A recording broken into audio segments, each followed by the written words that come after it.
pegar aqui a documentação, vou te explicar. Assim, a entrevista, ela compõe algumas etapas, né? Como eu te disse, a entrevista não vai ficar só comigo nesse caso, se tu autorizar, é claro, a entrevista vai ser colocada no repositório de História Oral da Universidade Federal. Lá a gente tem um grupo que trabalha com História Oral, que é isso que a gente faz aqui, tipo, a gente constrói também uma fonte, um documento, né? E que é um registro de memória importante de todo o processo de organização e o seu próprio, da sua vida, do seu crescimento, como da sua participação num grupo maior, que no caso é a sua comunidade. Para que eu possa levar a entrevista para o meu trabalho, né, e para que eu possa levar a entrevista para o repositório, eu preciso que a senhora aceite, né? Então eu faço essa pergunta sempre com a gravação, para que tenha o aceite também na gravação. Então a entrevista ela é autorizada para mim, né? Esse é o termo de autorização da entrevista. E a entrevista é autorizada a permanecer no repositório no repositório de História Oral da URGS, né? Que fica lá como se fosse um arquivo, né? Onde outros pesquisadores também podem ter acesso ao seu documento, que é a sua versão dos fatos registrados num documento em áudio-vídeo. Mas que legal isso. Se a pessoa conseguir ter acesso ou não, tipo, vir até aqui, vir até Porto Alegre ou estar fora de Porto Alegre, mas ter acesso à universidade, de uma certa forma ali ela consegue fazer o link de acontecimentos que são parecidos e que podem ser entendidos numa mesma análise, né? Por isso que a gente pede a autorização, porque isso dá uma visibilidade maior, né? E outros pesquisadores também têm acesso, mas não só os pesquisadores, as comunidades. Por isso que a proposta também é que se faça um arquivo de memória no bairro. Que legal. Então, assim, aqui estão as documentações que nós vamos preenchendo depois com seus dados, né? Aqui a carta de apresentação da pesquisa, a história do bairro, eu produzo ela dentro também de uma circulação de como o sujeito entende o bairro Restinga, como entende a formação do bairro e seu crescimento, como entende as relações dos diferentes territórios dentro do bairro e a memória desse sujeito sobre aquilo que lhe pertence quanto história, né? Então, os sujeitos da história são as pessoas que construíram esse processo, que convivem aí. Aqui tem a minha apresentação, a autorização do meu orientador para que eu fizesse as pesquisas, para que tivesse esse formato, né? Tudo é discutido junto com a universidade, com o orientador da pesquisa, que é o professor Rivair, para que nós tenhamos o aparato metodológico e o caminho, né? Que essa pesquisa pode ser melhor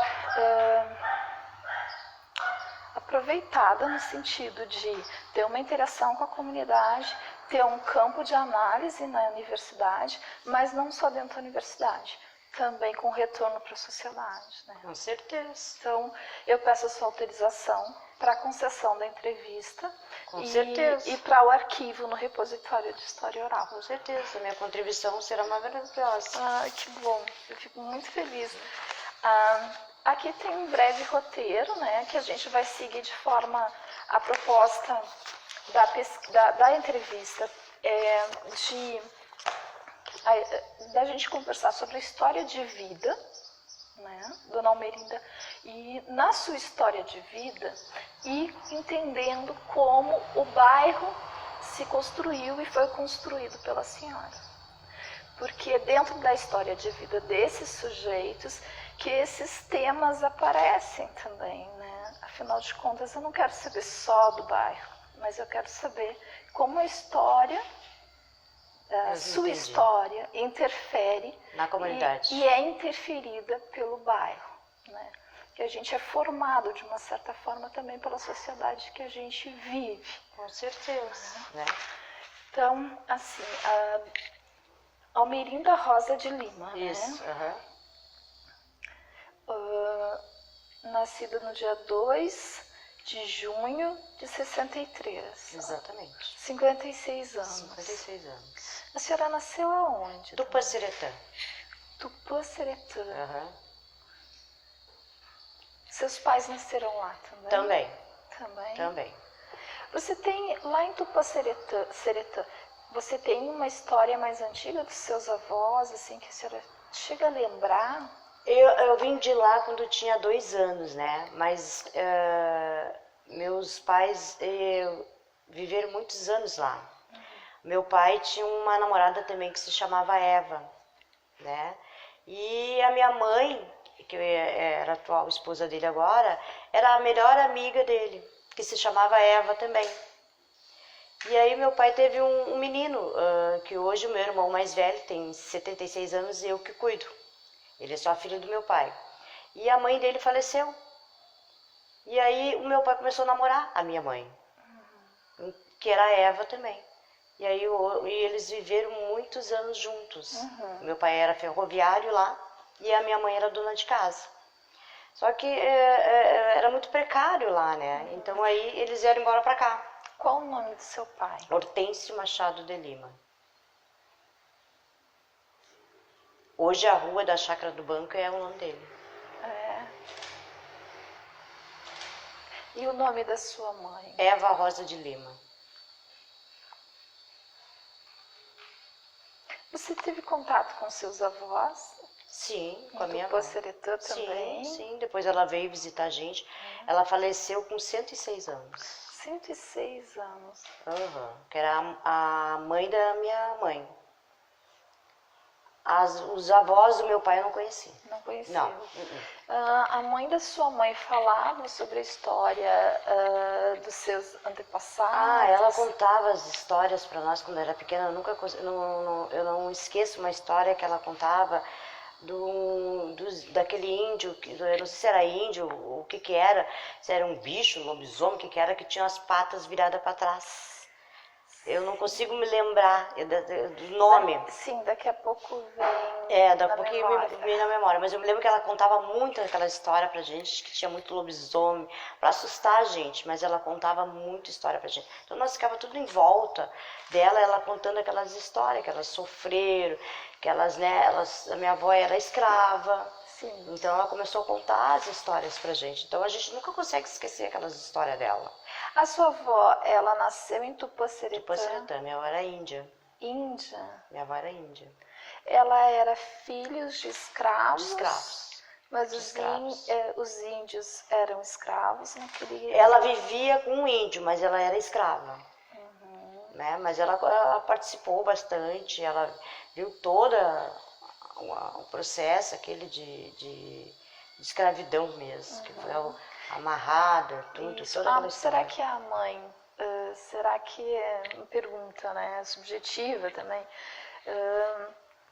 ela era escrava, mas os pais dela eram escravos? Sim, escravos. Mas os pais dela eram índios? Da minha avó. Da sua avó? Isso. Os pais dela eram índios? A minha avó era uma mistura. A minha avó era índia e o meu avô era escravo. Ah, sim. A sua bisavó. Exatamente. E aí o resultado foi sua avó que ficou como escrava. Exatamente. E aí, graças a Deus, né, ela conseguiu ainda viver nesse mundo, né, sem a escravatura, né, conseguiu a minha mãe trouxe ela para ficar uns tempo com a gente, depois a gente veio embora para cá, mas ela nunca deixou de estar em Tupaciretã, tanto é que ela faleceu lá. Ela nasceu escrava? Escrava. A senhora lembra o ano do nascimento dela? Não me lembro. Não me lembro. Isso eu não posso ver, mas eu posso puxar as histórias com meus irmãos mais antigos que eu, né? Posso ver isso aí com meus irmãos, claro. né? Eu posso perguntar.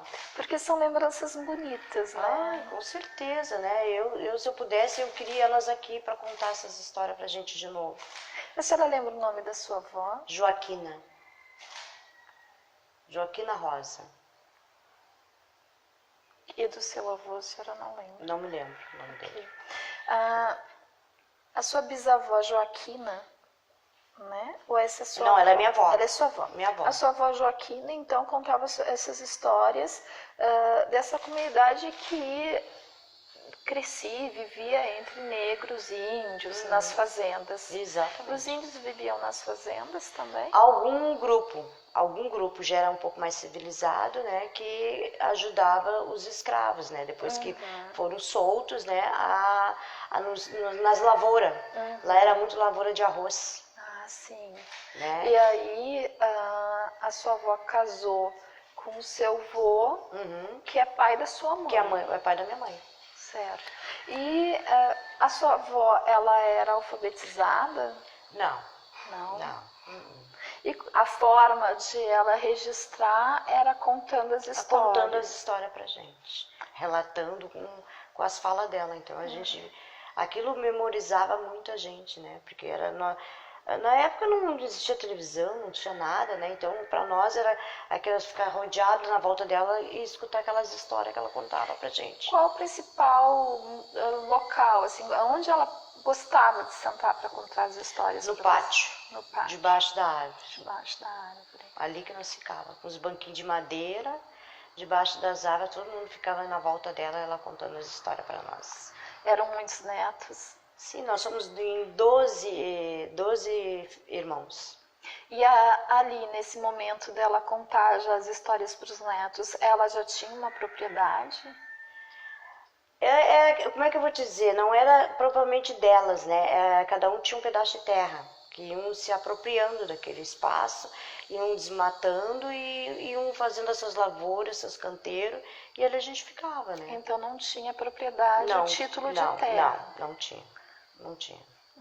E vocês não lembra se havia problemas com os fazendeiros ou... Não, porque eles trabalhavam muito tempo para esses fazendeiros, né? Então, de recompensa, eles davam aquele pedaço de terra. Para as pessoas viverem. Viverem, plantarem e conviver com as suas famílias ali. E como é que era vendido, como se ganhava trabalho, como se ganhava vida, além de eu me lembro, Neila, que o meu pai, ele ia para os canteiros, meu pai era ferroviário na época, né? Trabalhava nos trens e a minha mãe ficava nas lavouras. E a gente fazia muita troca. Era troca, na época era troca.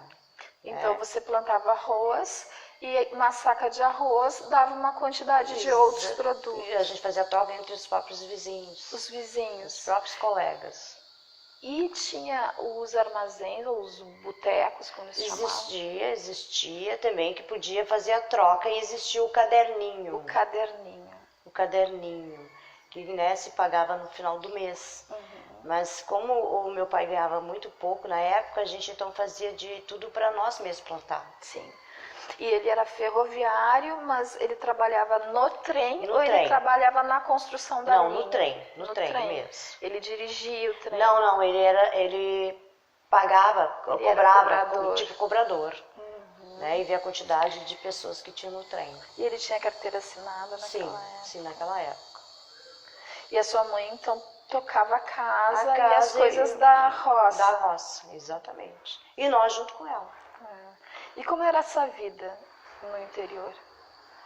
Olha, comparando com a vida de agora, eu acho que era muito mais saudável. A gente era muito feliz lá, né? Porque a gente tinha aquela coisa de troca, de companheirismo, de união.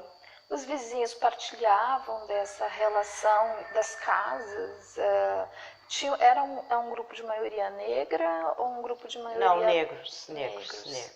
Que já eram de origem dessa fazenda. Exatamente. Você não lembra o nome da fazenda?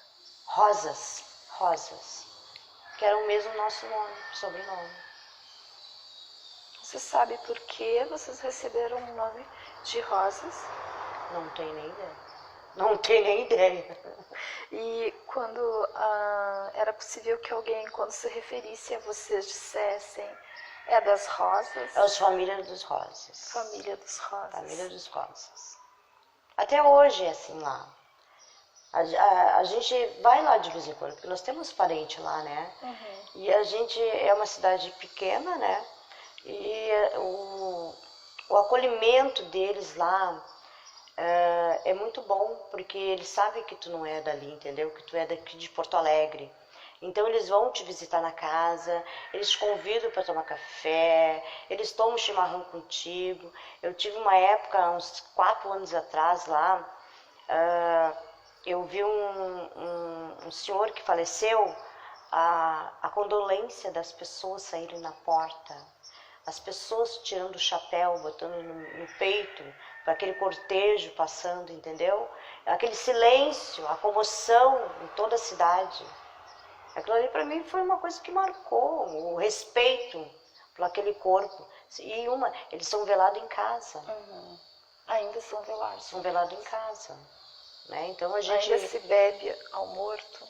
Exatamente. Fazem churrasco, entendeu? Para receber. Para receber. Os que chegam. Exatamente.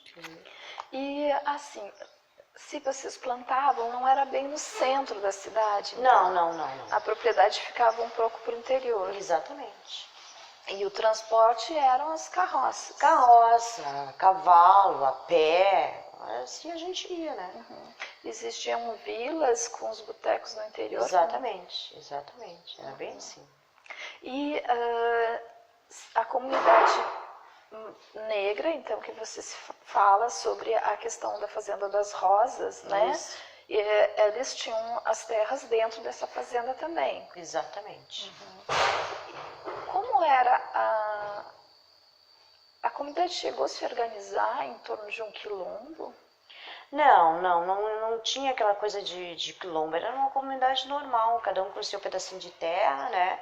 Que foi ganhado, foi doado, né? Os fazendeiros, por respeito, por ter trabalhado há muito tempo, né? E pessoas de muita idade, né? Então eles achavam, né? Eles ganhavam um pedacinho de terra. E hoje as pessoas ganharam essas terras? Não, hoje sim, hoje são donos, né? Hoje cada um tem já o seu título, né? Proprietário, hoje, né? Já são formados, já tem, né? Várias outras coisas que também melhorou bastante a cidade. Você lembra de conviver ou de passar por esses proprietários dessa fazenda? A gente, até hoje, a gente ainda, quando vai lá, a gente tem algumas coisas, claro que tá muito mudado, né? Mas ainda tem algumas coisas que marcam lá, né, a gente, né? Um prédio que mal acabado, que a gente tem aquela noção que ali foi uma casa, né? Que foi uma casa de alguém importante. Então ainda tem ainda. Essas pessoas importantes, elas também eram negras? Não é. A cidade é branca. Exatamente. A comunidade negra ficava, então, quando a senhora era pequena, mais nas roças. Mais na roça, mais era na roça. E eles ficavam praticamente o centro. É como se fosse um centro, né? Da cidade. E hoje continua assim? Não, hoje está tudo mudado, né? Está tudo mudado. Hoje é a convivência integral, né? Hoje é branco com negro, negro com branco. Não tem diferença, né? Porque nós somos uma pessoa só. Sim. Pensando nisso, quando você era pequena, essa é a pergunta mesmo, eu sei que às vezes ela é dolorida, né? Mas você chegou a perceber relações de racismo? Eu era muito pequena, né? Então eu acho que não. Eu não me lembro de ter recebido isso. Em Tupãceretã, não, em Tupãceretã não. E para onde seus pais se mudaram quando saíram de Tupãceretã? E com quem ficou as terras? As terras ficaram com a minha avó que morava lá. A minha avó ficou lá, né? Os filhos, haviam mais filhos dela? Ficaram lá. A gente veio de lá para morar no bairro Glória. Bairro Glória. Vamos direto pro morro. Nós morávamos lá na rua Ascensão, lá no final, lá em cima. E lá a gente começou a ter a nossa vida, né? Lá que começou a nossa vida. E lá na rua Ascensão, no Alto da Glória, era dos seus pais o terreno? Não, era uma ocupação. Cada um chegava e ia pegando seu espaço. Né? Então, você lembra como seus pais tiveram a indicação de ir para o Alto da Glória? A minha tia morava lá, minha tia veio primeiro. E aí tinha uns pedaços de terra perto da casa da minha tia. E aí o meu pai queria vir para cá para ganhar mais, né, para melhorar. E aí então ele já veio direto para esse espaço. Né? E a sua tia, quando veio para cá, ela trabalhava em que daí? Aquilo era doméstica. Doméstica. E o seu pai conseguiu trabalho Pedreiro. como pedreiro? Pedreiro. Foi o único trabalho que ele conseguiu na época? Sim, sim. Foi o E que único. período foi isso? Você veio de lá com quantos anos? Eu tinha, acho que mais ou menos, eu saí de lá com 2 anos. 2 anos. Em 65. Exatamente. Seu pai trabalhou direto como pedreiro aqui e a sua mãe?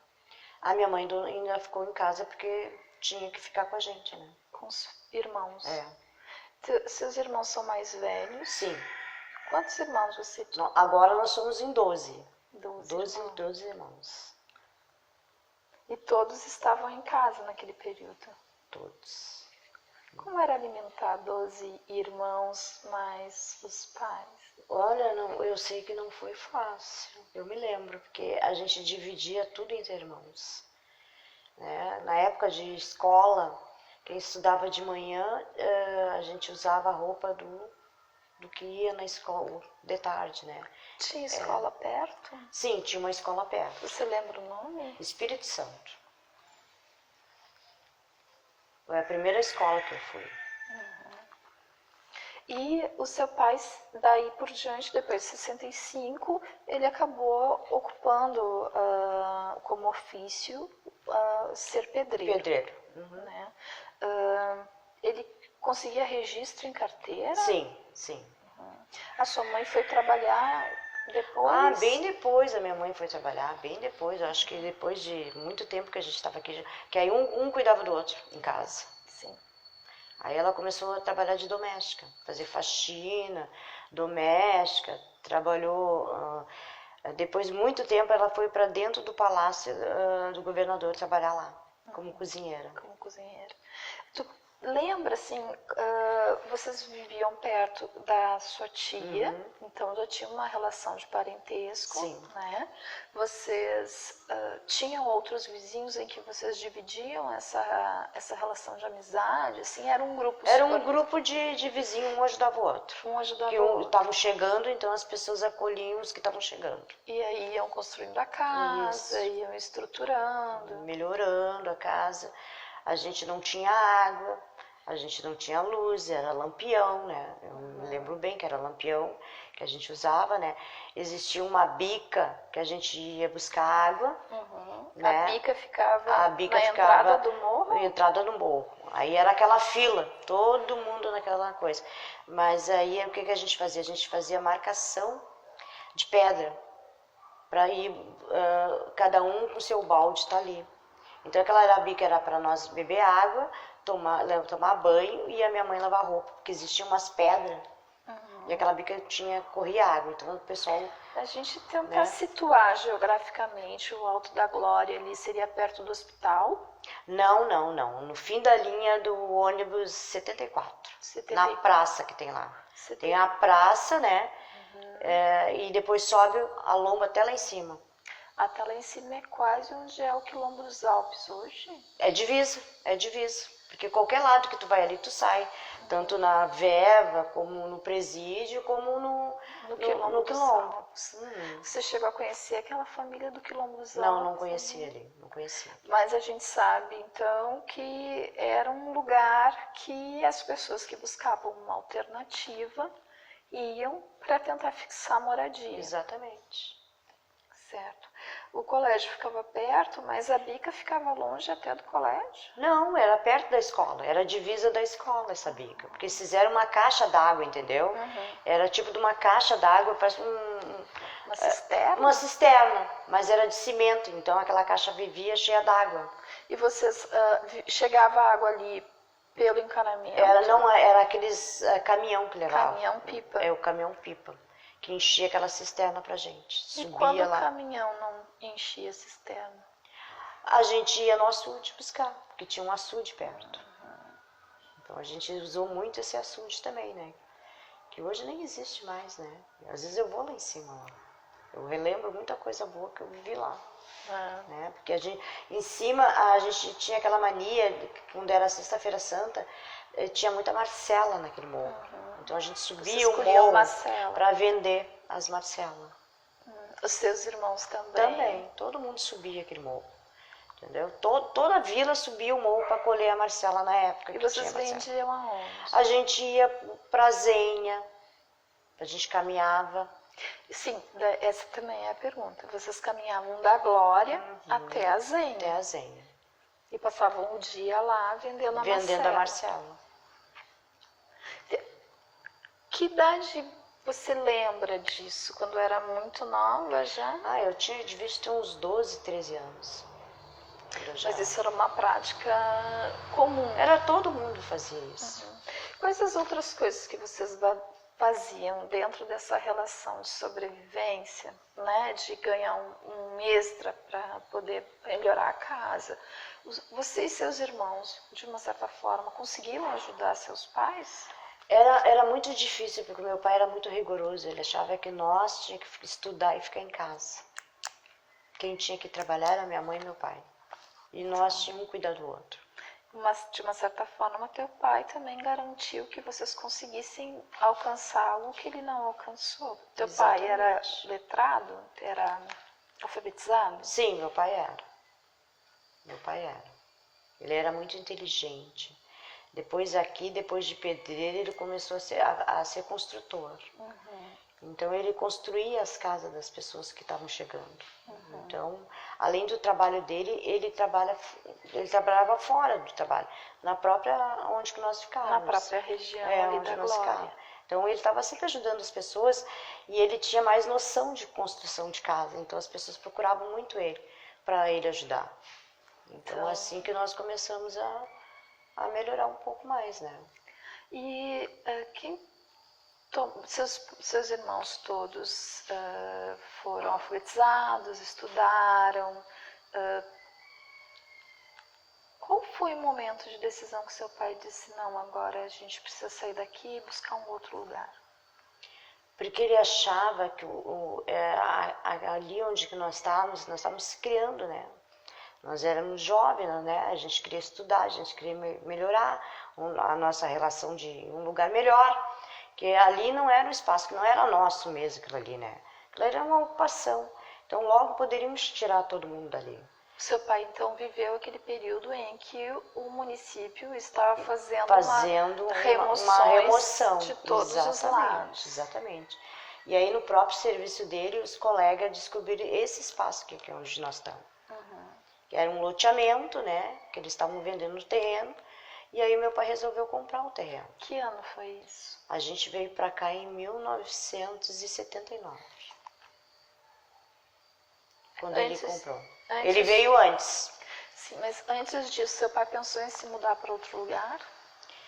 A gente foi também para Vila Augusta, onde eram aquelas casas que eram não era do DEMAB, era habitação, né, antiga. Casa popular? Era umas casas populares, da Habitasul. Habitasul. Era da Habitasul, me lembro. A gente foi para lá, num condomínio. Mas aí, Teu pai comprou? O pai comprou lá. Mas aí como as prestações começou a aumentar, a gente não teve mais condições de pagar a casa. Aí meu pai passou a casa e aí resolveu comprar esse terreno aqui. Passar a casa e vender a casa. Vender a casa. Porque as prestações eram muito altas. Era baixa e depois começou a cada ano a aumentar. Então, a Vila Augusta fica próxima do que o condomínio? Perto do Jari, perto do fim da linha do ônibus Augusta, em Viamão. E existe ainda esse condomínio lá, até hoje. Era bom morar no condomínio? Era bom morar no condomínio.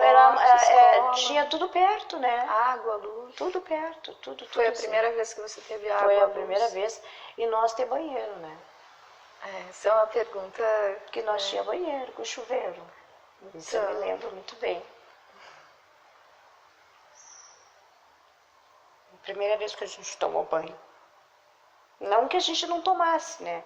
Mas ver água assim, isso é... Eu vejo hoje essas ocupações, eu me lembro disso, que eu passei isso. É muito triste. As pessoas não têm um lugar para morar digno. Com água, com luz, com esgoto, com asfalto. Ai, desculpa. Desculpa, fique à vontade. Você vem recordação daquela época. Eu sei que era uma época difícil, mas era uma época, a gente era tudo unido. Um cuidava do outro. Toda a família, não só a família, os colegas, os vizinhos. A gente tinha uma união, uma integração, um cuidado, um acolhimento. Que cada um que chegasse, né, a gente ia recepcionar aquela família. No condomínio também? Também. Eu me lembro que a minha mãe fazia bolo pra gente recepcionar aquela pessoa que chegava. Porque vinham na mesma situação nossa. Era um condomínio de trabalhadores? De tudo trabalhadores. E a maioria era tudo negro. Então, cada vez que nós entrávamos nesse condomínio, não tinha... Era muito raro a gente ter branco, entendeu? Era um condomínio de negro. Porque era das ocupações de vários locais. Que as pessoas estavam buscando alternativas. E aquela conjunta habitacional era a chance nossa de entrar. Porque era um valor muito baixo. Que era um valor assim de conquistar as pessoas. E depois foi aumentando. Que a gente não teve mais... Meu pai não teve mais condições de pagar aquilo. Você lembra qual era o ano? Eu não consigo me lembrar, não consigo, porque a gente já tinha... Vocês sobreviveram nesse ritmo de pagar a prestação durante mais ou menos quanto tempo? Eu acho que uns 8 anos a gente conseguiu pagar. Porque ali, aí meus irmãos já começaram a trabalhar, Então, meus mais velhos começaram a trabalhar, ajudar minha mãe. E a casa ficou pequena, né, porque era só um quarto. Era só um quarto. E a sala, o banheiro e a cozinha e a sala eram junto. Então nós dormíamos tudo na sala. Então meu pai achava que a gente merecia ter um quarto. Nós, as meninas, e os meninos também. E aí, como ele já tinha bastante noção de construção, era construtor, já melhorou já para ele achava que ele merecia um terreno maior, que nós merecíamos ter um quarto. Almerinda, eu vou te fazer uma pergunta. Tu quer respirar um pouco? Quer ter um tempo?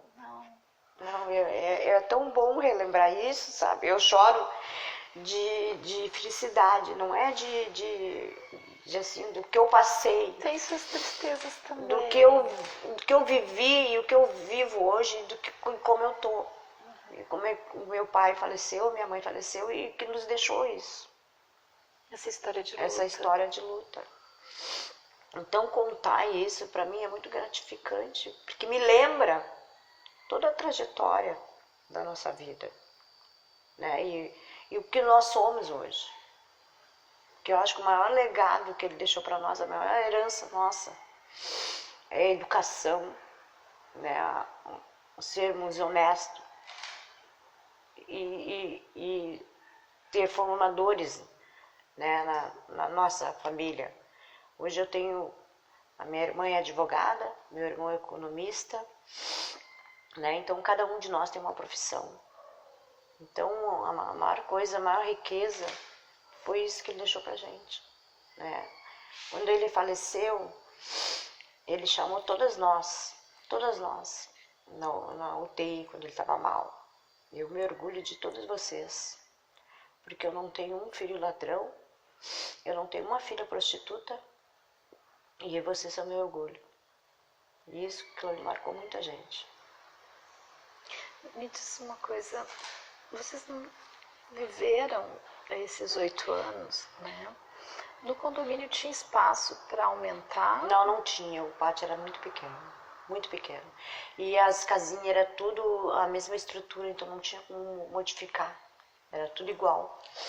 Certo. E pensando assim, sair da Glória, do Alto da Glória, com seu pai, e se mudar para Viamão, né? Que até tinha toda uma estrutura estrutura melhor ali, né? Até em função da onda de remoções que estava se tendo em Porto Alegre, né? Exatamente. Foi uma alternativa do início da década de 70 para muitas pessoas. Muita gente buscou as cidades como Viamão, Alvorada, Cachoeirinha, Canoas, e entender assim, que muitos das comunidades negras também acabaram migrando para Viamão, numa região para tentar superar a alternativa e ter sua própria propriedade, é muito importante. Sim.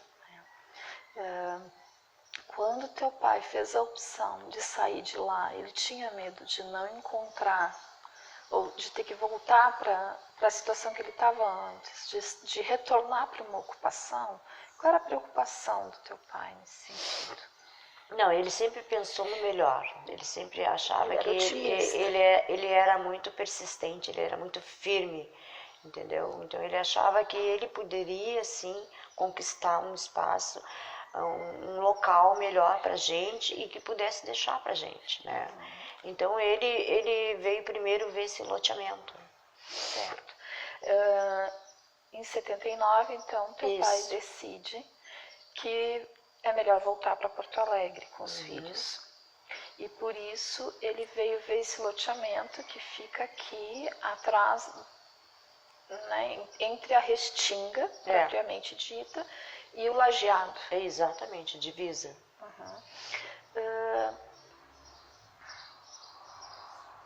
Vocês já tinham ouvido falar de Restinga? Não. Tanto é que quando ele deu a notícia para nós entramos em pânico, porque a gente não queria vir para cá. Porque nós estávamos muito contentes lá no condomínio. Teu pai conhecia a história da Restinga? Também não. Porque foi os próprios colegas dele de trabalho que falaram desse loteamento para ele. Então ele veio conhecer o loteamento. E ele simplesmente era muito autoritário, né? O que ele falava, a gente tinha que ir junto com ele, entendeu?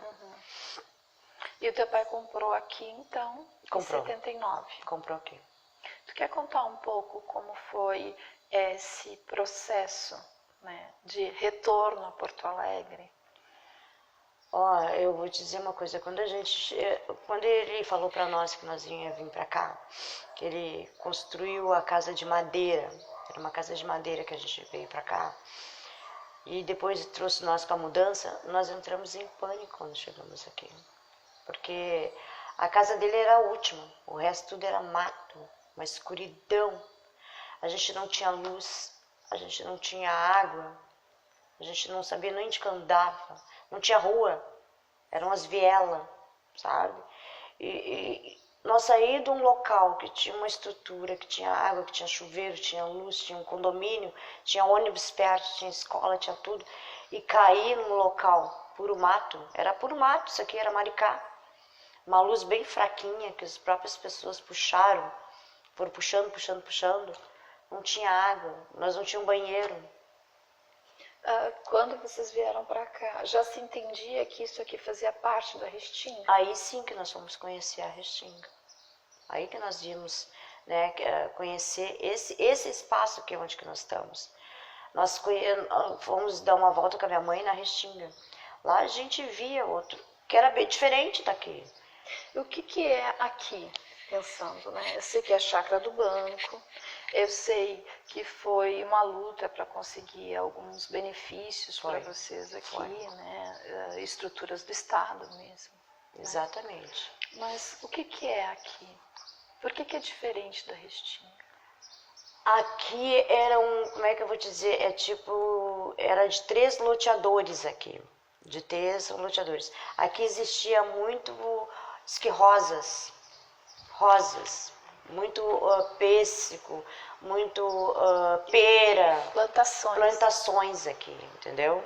Então quando a gente veio para cá, o pessoal daqui veio na mesma nossa situação, né? Foi para uma casa melhor, e era esse conjunto habitacional que começou a aumentar, as pessoas não conseguiram mais. Então aqui era uma vantagem porque era um terreno, era tu que fazia a metragem do terreno. Aqui tu chegava e tu fazia a metragem do terreno, Como? Não tinha assim marcação. Não, esse metragem que vocês vão ficar. A gente vinha, eu me lembro que meu pai dizia isso para nós, eles que diziam a metragem de quanto que queriam o terreno. O teu pai que dizia Exatamente, a metragem de quanto ele queria que era o terreno. Conforme a metragem era o valor. Era o valor, exatamente. Então foi assim, né? Que muitos compraram, que hoje são 2, 3 terrenos, né? Tem terrenos diferenciados, tem pessoas aqui que tem 5 terrenos, né? Mas é que cada um que chegava ia se apropriando e pagava o valor que podia pagar. Né? Tá, então, mas o loteador aceitava? Aceitava. E tu sabe por que eles resolveram lotear essa área? Porque eles não queriam mais ficar aqui, entendeu? Porque eram 3 loteadores, eram três que queriam vender. Tanto essa área que nós estamos aqui agora é um dono. Tu lembra o nome? Eu não me lembro agora, mas eu tenho os papéis deles, né? Eram 3 loteadores, cada um tinha uma parte para vender. A parte que a gente não consegue localizar é essa do meio que nós estamos agora, que a gente está na justiça com eles até agora. As outras 2 partes já estão regularizadas, então os moradores já têm a sua regularização. A gente não consegue essa daqui do meio, porque essa do meio está mais complicada da gente regularizar ela. Por quê? Porque o dono foi vendido 3, 4 vezes para o dono. O dono botou para vender e Isso. quem vendeu para mais de um morador. Exatamente. Ele foi preso por isso, né? Por ter vendido. Lembra o nome dele? João. João. Não lembro o sobrenome. Não tenho. Eu tenho todos os papéis. Depois eu vou te passar todos os papéis dele. Né? Então aí a gente começou a se organizar. Meu pai se organizar com os moradores, né? Para ver o que nós poderíamos fazer. Porque eles queriam retirar nós de novo daqui. Quem? O dono do terreno mesmo. Queria retirar todo mundo daqui. Porque foi o dono que foi preso ou foi os vendedores? Os vendedores. O vendedor vendeu de novo 2, 3 vezes o pessoal que morava aqui. Né? Então, foi muito complicado isso, né? Tanto é que depois o pessoal começou a se organizar. Né? Começou a sentar, conversar, para ver o que eles podiam fazer. Tinham pessoas que vinham de outras ocupações ou que estavam sendo despejados de outros lugares da cidade? Sim. Aqui nós temos pessoal também da Glória. Da Glória. Que mora aqui ainda com a Vocês gente. se reencontraram? Reencontraram aqui. Né? Que veio do morro da polícia para cá. Do morro da polícia para cá. Exatamente. Ainda tem até hoje moradores porque aqui. foram despejados de lá? Exatamente. Quem colocou aqui? A prefeitura ou o próprio morador que buscou um terreno? Não, eles vieram com o mesmo modo que a gente veio comprar os terrenos, eles também vieram. Um indicava para o outro desses loteamentos. Sim. Entendeu? Aí eles vieram comprando, e aí o pessoal começou a construir esse loteamento. E o pessoal saía então da Glória por quê? Porque também queria ter o seu próprio terreno, entendeu? Para construir seu próprio terreno. Viviam sobre ameaça da prefeitura de saírem de lá. Porque aí começou a chegar mais gente, e o morro se expandir, aí já não tinha mais espaço para as pessoas, entendeu? Aí era uma população em cima da outra. Então cada um queria seu espaço, queria ter sua própria moradia, né? Para construção, para melhorar também, né? E queria ter seu papel de direito, né? Sim. Então a chegada aqui foi muito complicada, mas também foi muito união, né? Vocês se assustaram com a Restinga? A gente se assustou quando nós chegamos nesse local, não da Restinga, desse local, né? O que vocês achavam da Restinga? Muito distante. Era distante de tudo. Era distante de tudo, porque a gente não sabia onde é que existia posto de saúde, onde é que a gente pegava ônibus, onde é que a gente ia comprar as coisas, porque era tudo longe. Vocês caminhavam daqui até a Restinga? Até a Restinga. E aqui não era distante? Era distante também. Era mais distante que a Restinga? Mais distante. Porque a gente não se perdia no meio das ruas, Neila. A gente se perdia, me lembro que a gente ia no bar e depois não sabia voltar. Porque era tudo igual? Era tudo igual, era tudo igual. Teu pai não pensou em buscar no DEMAB uma inscrição para que pudesse ocupar uma casa entre as unidades que faltavam, que era a quarta, por exemplo? Não, os ele apartamentos? queria ficar aqui porque ele queria plantar. Entendi. Ele queria ficar aqui, que aqui ele disse que achava que era cara de interior. Entendi. Então ele queria ficar aqui. E qual foi a percepção entre a Restinga Nova, onde se perdia, né? Onde as pessoas se perdiam, e a Restinga Velha, onde foram os primeiros deslocamentos da cidade, quem realmente não tinha para onde ir, que foi uma das alternativas do teu pai, foi comprar em Viamão antes de vir para cá, né? Como vocês viam esses dois espaços que, de uma certa forma, eles são peculiares, né? São diferenciados. Mas a gente, quando chegava na Restinga Velha, que a gente via as pessoas chegando, a gente se lembrava de nós. Então a gente também queria ir para lá. A gente queria ir para lá porque era mais povoado, tinha mais gente. E quando nós chegava na Restinga Nova, a gente via aquelas casinhas, a gente se deslumbrava com aquilo, que aquilo lá era só gente rica e nós queria estar lá também, entendeu? Nós queria ficar lá também, porque a gente via que era o povo, parece que era diferente, entendeu? Por que parece? Parecia que era diferente. Nós parecíamos coitados, que a gente estava chegando, né? A Restinga Velha. A Restinga Velha já era um pouquinho mais estruturada, já tinha aquelas casinhas, já tinha mais povo, as pessoas andando na rua. E aí nós entrávamos na Restinga Nova, a gente já via aquilo assim, ó, asfalto. A gente via isso, a gente via ônibus, a gente via tudo, entendeu? Então nós queríamos ir pra lá. Porque em 79 não tinha ônibus na Velha. Não tinha. Tinha na Nova. Só na Nova. Que era na faixa. Então para nós tudo era novidade aquilo. Então nós queríamos ficar lá. E como foi crescer aqui com a escola? Aí quando começou as estruturas, a gente preferiu ficar aqui. Porque aqui a gente começou a construir e fazer a nossa história. Quando chegou aqui, tu estudou aonde? Eu estudei acho que foi no José do Patrocínio. Que é na Velha? Que é na Velha. Era a escola que atendia aqui? Era a escola que tinha aqui. E vocês iam caminhando, atravessando o mato? Mato, me lembro que a mãe levava a gente e a gente ficava na porta da escola porque a gente não sabia voltar. Porque era muito mato, muito beco. Teus irmãos mais velhos estudavam aonde?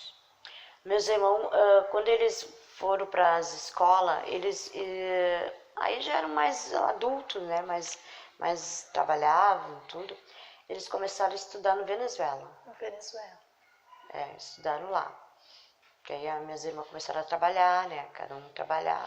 Coisa, né? Meu irmão também estudou no Venezuela. No Venezuela. Lá no Venezuela, me lembro que depois eu fui para lá também. Estudar lá. E como era sair daqui para pegar o ônibus? E a gente não conseguia nunca pegar o ônibus aqui na faixa. Então nós caminhávamos até os bombeiros, me lembro que era lá o fim da linha. Nós saímos daqui para caminhar lá. Na ponta da Restinga Nova. E aí lá a gente chegava, a gente via as pedras. A marcação das pedras. Em 79 ainda tinha as pedras. Ainda tinha as pedras, eu me lembro disso, das pedras. E todo mundo respeitava aquelas pedras. Né? Então chegava aquela fila. E aí no ônibus, eu me lembro que no ônibus tinha até galinha, tinha bicho, tinha tudo. A gente saía daqui para pegar o ônibus, cansava, mas nós ia para nós, porque nós atravessava a Restinga Velha, então a gente queria ver movimento. Então nós ia bem faceiro, né? Todo dia? Todo dia nós ia, né? Bem faceiro. A mãe levava a gente, né? Meu pai saía para trabalhar. Meu pai saía para trabalhar mais cedo, bem mais cedo. Pegando o ônibus lá onde ficam os bombeiros. Lá onde é que ficam os bombeiros. Eu me lembro que lá era o fim da linha.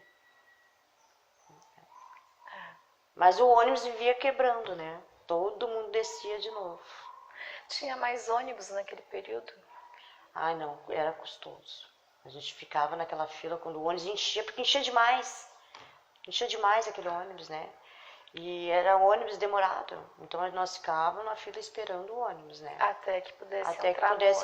No ônibus. E não sair porque aqui era a saída da Restinga, né? Então a gente caminhava no barro vermelho, era puro barro. Então nós nunca entrávamos nesse ônibus. As portas nem abriam, porque o pessoal ia tudo para lá. Porque na verdade era uma única linha só. Exatamente. Era só aquele ônibus que tinha. E como era para voltar? Para voltar era a mesma coisa, né? O ônibus também não parava, então a gente tinha que ficar horas e horas esperando o ônibus até nós voltar para casa. E quando ficava doente? Olha, Mira, eu me lembro que a gente tinha as benzedeiras, que até hoje nós temos uma aqui, né? A avó Leonilda, ainda existe ainda ela. Então ela fazia chá caseiro, ela fazia essas... a minha mãe também. Aí a gente usava muito chá, muito chá. Eu lembro que médico, a gente nem sabia o que era médico. Porque a gente era tratada por as próprias ervas, né? A própria curandeira, né? Não era curandeira, era benzedeira. Então o que ela falava era a nossa médica. E era saudável, né? Aí você, depois de 79, aí já teve convívio, você praticou algum esporte ou teve algum convívio em alguns dos locais que a Restinga tinha, como o pessoal jogava futebol no campo da Zero Hora, o pessoal jogava vôlei no Secores, jogava handball, tinha futebol no Pampa, o pessoal ocupava as piscinas, né? Vocês chegaram a usar essas ferramentas?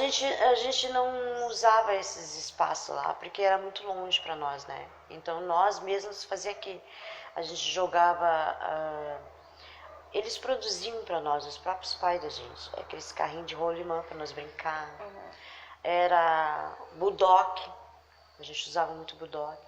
Eu me lembro que o pai fazia tipo telefone com não era garrafa, era as latinhas, com cordão para nós brincar um com o outro. Né? A gente brincava com os meninos, jogava bola com os próprios meninos. Então esse era o nosso esporte entre nós mesmos, daqui da comunidade. Né? Nós não ia para lugar nenhum, nós ficava aqui mesmo. Vocês chegavam a ocupar os morros, tipo subir, fazer Sim, piquenique? nós ia visitar os morros, né? Nós ia passear, nós ia na cachoeira. Quando vocês vieram para cá já tinha água? Não tinha água ainda, né? Nós buscávamos no Jockey Club. O Jockey é aqui do lado, né? É onde que era o lago. E ali era tipo uma piscina, todo mundo ia para lá para tomar banho. Que era aberto, né? Que era o lago? Que era o lago. Que era o lago do Jockey Club. Vocês chegaram a ser restringidos em algum momento? Não, ali era aberto. Ali era aberto, né? Aquele jockey, então todo mundo ia para ali tomar banho. Era tipo uma piscina, todo mundo fazia seus piqueniques, todo mundo ia sentar lá, né? Eu me lembro que final de semana o pai levava nós para tomar banho lá, levava fruta, então quase todo mundo ia para aquele jockey ali. É ali que nós ficávamos. Certo. Hoje ele é fechado, né? Hoje é do Ronaldinho, né? Hoje não temos nem acesso mais àquilo lá. Mas a gente passa por ali e a gente se lembra, né? Que a gente usou muito aquele espaço ali. E as brincadeiras, as culturas, né, da criançada, mas e a religião? A religião, a gente ia muito na própria igreja evangélica que tinha aqui. Nas igrejas evangélicas, nós íamos... Né, que aqui era muito pastor que tem aqui, muito evangélico que tem aqui. Não tem igreja católica aqui? Não, agora tem, né? Mas a gente começou a ir Demorou muito para vir? Como demorou muito para vir. Vocês não iam na igreja católica, na Nossa Senhora? Não, porque era muito longe para nós. Né? E aqui tinha o pessoal da religião de matriz africana, né? O batuque. Sim, tinha também, que eram os mais antigos, né? Então eles faziam na rua. Não era em casa, era na própria rua. E o que é esses mais antigos? Pessoas que chegaram aqui antes de vocês? Eram nossos pais. Porque eles achavam que nós não era para estar lá, entendeu? Mas a gente ficava espiando de longe, dos pátios. Porque eles faziam na rua. Eles queriam que vocês seguissem uma outra religião? Não, eles achavam que não, que ali era só os adultos. que as crianças não podiam participar daquilo ali. Então vocês faziam as atividades em outra igreja? Em outra igreja. Certo. E como era essa questão da religiosidade com teus pais? Eles trouxeram isso lá de Tupaceretã? Da tua avó? Tua avó Da também minha avó, era da minha avó. batuqueira? A minha avó era de religião. Era de religião de Era de matriz religião. africana. Uhum. E vocês chamavam de batuque ou vocês tinham outro nome? Não, era batuque mesmo. Era batuque. Era batuque mesmo. Né? Porque a gente adorava ver os tambores, as músicas. Sim, eu também. A gente adorava ver, escutar aquilo. Sim. Entendeu? A gente achava muito bonito aquilo. Até hoje eu acho lindo, né? Sim. Eu acho lindo aquilo. E aí quando a gente veio pra cá, tinha um grupo que eles faziam na própria rua, para todo convidado, para quem quisesse ir, Que né? era daqui da Chácara Da do Chácara do Banco. Banco, da própria Chácara do Banco.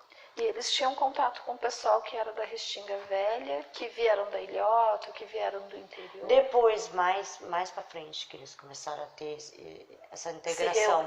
Se reunir mais com outros grupos. Conhecer o pessoal de lá. E quem coordenava aqui essa questão da religião de matriz africana? Eu não consigo me lembrar, né? Porque era próprios moradores que estavam aqui, né? Entendeu? Mas os mais bem antigos, que hoje já são falecidos, né? Sim. Mas eles que faziam essa integração com as pessoas e faziam um convite para conhecer a comunidade, assim como o pessoal também ia conhecer a comunidade deles. Aí começou essa integração. E era forte a religião de matriz africana aqui? Ah, era. Todo mundo achava maravilhoso aquilo, né? Porque eles faziam à noite e não tinha luz. Era tudo a vela. Faziam aquelas fogueiras para acender, para iluminar. Então ali era distribuído alimento, aquelas coisas, entendeu? Então era tudo no escuro. Então a própria luz tinha uma magia. Magia, encantamento e convidava as próprias pessoas, né? Então cada um ia chegando naquilo ali. Começou assim, né? Era uma forma também de reunir a comunidade? Eu acho que era. Eu acho que abraçava a comunidade. Aquela magia, aquela coisa, aquelas ofertas que eles ofertavam, as frutas para todo mundo, entendeu? Aquilo já acolhia todo mundo. Essa região aqui da Chácara do Banco tem esse nome por quê? Dizem, eu não sei porque, mas falam isso, né? Porque era o sobrenome dos herdeiros, Banco. E aí ficou Chácara do Banco. A gente pensava que quando nós chegávamos aqui tinha muito banco. Porque quando nós íamos para cá já era loteamento de Chácara do Banco. Então tinha muito banco debaixo das árvores. Mas não, era o sobrenome deles, né? Certo. E vocês não tinham nenhuma relação, então, com eles, Não, a não não. ser pelo fato de Não. terem comprado o terreno? Não. Sim. Agora, voltando um pouquinho, assim, pensando nessa magia de que tem toda essa herança, né, dos descendentes de africanos, que mantiveram a sua oralidade, como você contou. A sua avó sentava em volta, embaixo da árvore, e transmitia esse conhecimento para vocês. De uma certa forma, as pessoas se constroem nisso. Sim. Também, né? Essa região é uma região que é fortemente ocupada por descendentes de africanos, de escravos, no sentido de serem descendentes de famílias negras, ou é uma ocupação que, bom, os pobres, de um modo geral, acabaram buscando como alternativa, né? Mas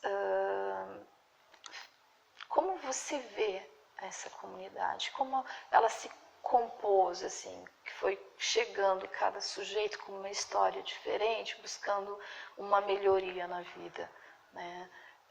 Eram de maioria negra, eram sujeitos vários.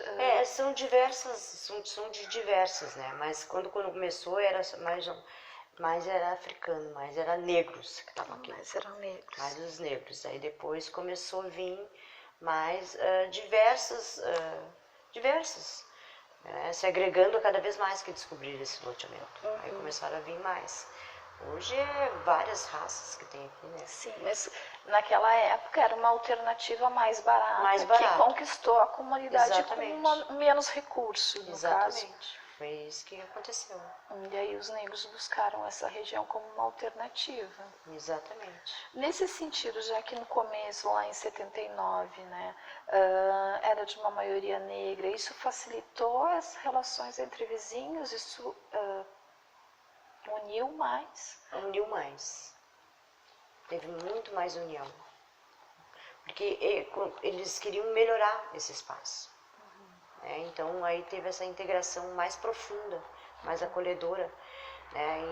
E pareciam irmãos, entendeu? Eu me lembro que vizinhos, um acolhia o outro, um pedia orientação para o outro,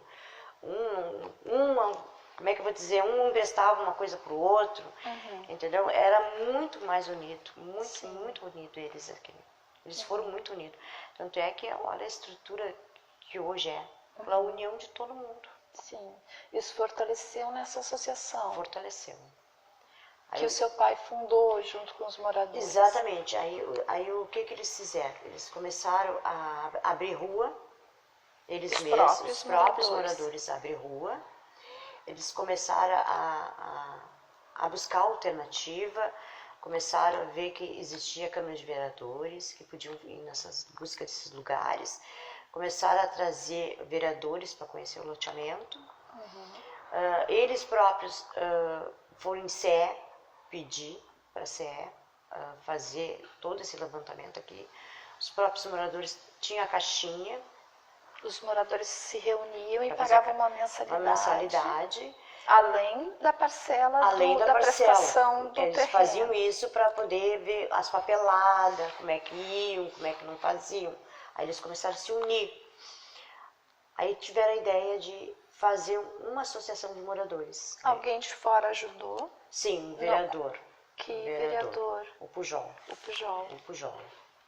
O Pujol orientou? Orientou eles. Começou a orientar eles. E o Sebastião Melo também ajudou muito eles aqui, né? E aí começou a melhorar. Aí o que os moradores fizeram? Com essa caixinha, eles começaram a comprar material de construção, né? Poste de luz. Esse material de construção era? Para fazer a associação de moradores. O prédio. Poste de luz para CE. Para CE. A luz da rua ou a luz de casa? A luz de casa e a luz da rua também. Os postes também foram pagos pela comunidade? Foram pagos pela comunidade também. Né? E aí eles contrataram o maquinário, porque a mão de obra deles não conseguia abrir muita valeta, fazer rua. Alugaram maquinários para... A valeta era especificamente para o esgoto? Para o esgoto. Para o esgoto. Então, não foi a prefeitura que fez o esgoto não. Da vila? Não, foi os próprios moradores. Né? Eles mesmos compraram o cano, eles mesmos faziam aquelas caixas, né? E depois com a vinda do OP, aí que começaram a entrar para dentro do OP. Você lembra assim, se teu pai chegava a comentar, ou se você ouvia junto dos pais? Às vezes nós somos crianças, pré-adolescentes, já ficamos... Entendemos bem. De ouvido em pé, né? Qual era a desculpa dada pela prefeitura ou pelos órgãos responsáveis para que essa comunidade tivesse que fazer o espaço urbano, público, né, o espaço público, a rua, o esgoto, a luz, sozinhos? Porque era uma área clandestina. Eles achavam que isso aqui era uma área clandestina. Então eles não entrariam aqui. Que é o único local onde tinha que buscar reivindicações, seria dentro do OP. Por que era uma área clandestina? Por causa daquele problema desse lote de terra? Porque, na verdade, a prefeitura nunca tinha regularizado esse loteamento. Nem pro dono. Então, o loteamento, se nem pro dono, então a propriedade do dono não era regularizada? Não era também regularizado. Ele se adonou desse espaço e fez toda essa área. E ele morava aqui há muito tempo? Não, ele nunca morou aqui. Ele nunca morou aqui? Nunca morou aqui. Ele só se adonou desse loteamento. Então ele não é proprietário? Hoje ele é, né? Porque depois ele foi em busca das coisas e ele se considerou proprietário. Porque naquela época era assim, ó, tu chegava, tu já era dono. E ele tinha dinheiro. Ele tinha dinheiro, ele era fazendeiro. Ele tinha E ele dinheiro. era fazendeiro aonde? Ele era parece que era de Santo Antônio da Patrulha. Que descobriu essa área aqui. Ele nunca morou, mas os herdeiros dele moravam, que eram os filhos. Eles produziam? Rosas, diz que era rosas, muita fruta, eles plantaram muita fruta aqui. Vocês chegaram a pegar um matadouro aqui? Não. Eu não conheço, nunca ouvi falar, né? Ficava subindo, o pessoal da Restinga Velha teve mais contato com o matadouro que distribuía a carne. Que acho que era lá por cima, que era a divisa que dá lá na Mariana. Na Mariana? Na Mariana. Vamos tentar entender um pouquinho, então, geograficamente isso aqui. Nós estamos do lado, praticamente, do final da Restinga Velha. Exatamente. Divisa, uma rua só. Entre esse final da Restinga Velha incorpora o Bairro Vermelho. Barro Vermelho. Barro Vermelho. Nós somos do lado do Barro Vermelho. Acima. Mais em direção ao São Pedro. Exatamente. Do lado, então, na Lajeado. continuação, atrás fica Lajeado. Exatamente. Mais distante. É. Do lado fica A Mariano. A Rua Mariano. É Rua Mariano? É Rua Mariano. E essa Rua Mariano, ela foi ocupada em outro momento? Sim. Ela está dentro da Chácara do Banco. Lá já era proprietários, entendeu? Entendi. Então, somente essa parte... Essa parte já tinha. A Mariana já tinha. A mais próxima do Lajeado também era proprietário? Também era proprietário. Então, esse suposto proprietário de Santo Antônio da Patrulha, ele ficou com uma gleba de terra entre a Mariano e o Lajeado. Exatamente. Em direção ao morro. Exatamente. São Pedro. Exatamente. Em 1970, mais ou menos, entre 69 e 70, 71, 72, teve um movimento de trazer para cá, em torno da área do Lajeado, atrás do que a gente reconhece como Restinga Velha, que na verdade tudo é Restinga, né? Tudo é Restinga. Uma outra vila do que eles chamavam de Vila de Transição. Você chegou a ouvir falar nisso? Que é um beco que tem lá, né? Hoje é um beco que tem lá, né? Aonde? Que é entre não é bem Lajeado. É o final da Rua Chácara do Banco, do lado do Lajeado. Existe uma vila lá. Que hoje é uma... Não tem nome aquela lá. Ela está dentro do Lajeado. Mas é uma grande comunidade que tem lá, né? Chegaram a ser trazidos, então, sujeitos para cá? Sim. É terreno da prefeitura que foi distribuído pelo DEMAP? Exatamente. Lá já tem essa área lá. Em 1972, mais ou menos. Exatamente. Vocês estavam em Viamão nessa época, né? Essa ainda eram chácaras. Era chácara. E em 79 essas pessoas já estavam lá. Já estavam lá.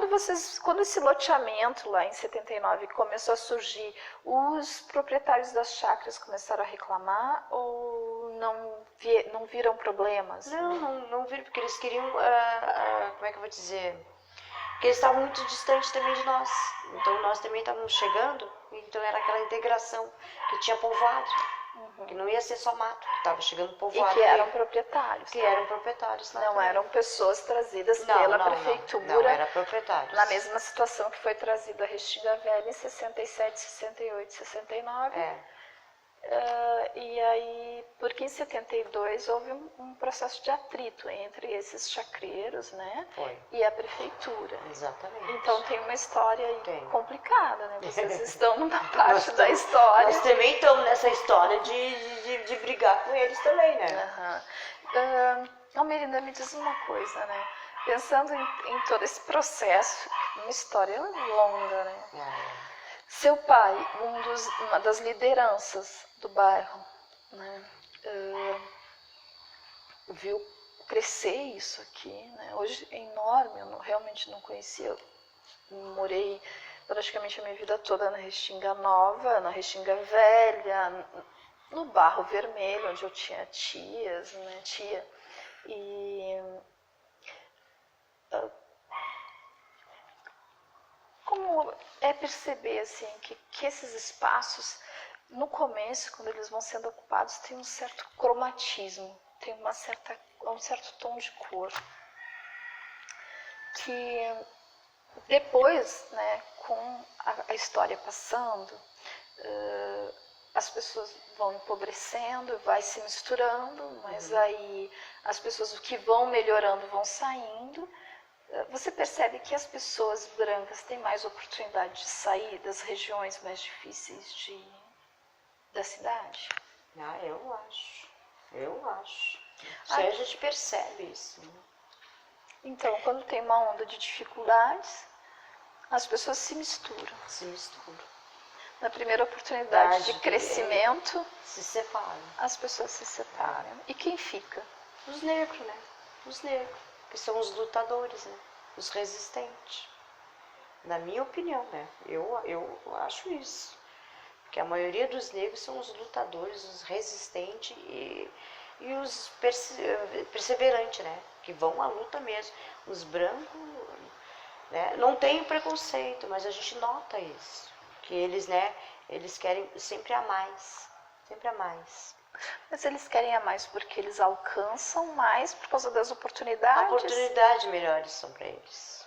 Você já passou por algum problema em que o fato da sua cor, da sua descendência, marcou a sua vida em escolhas que foram feitas e que você acabou perdendo?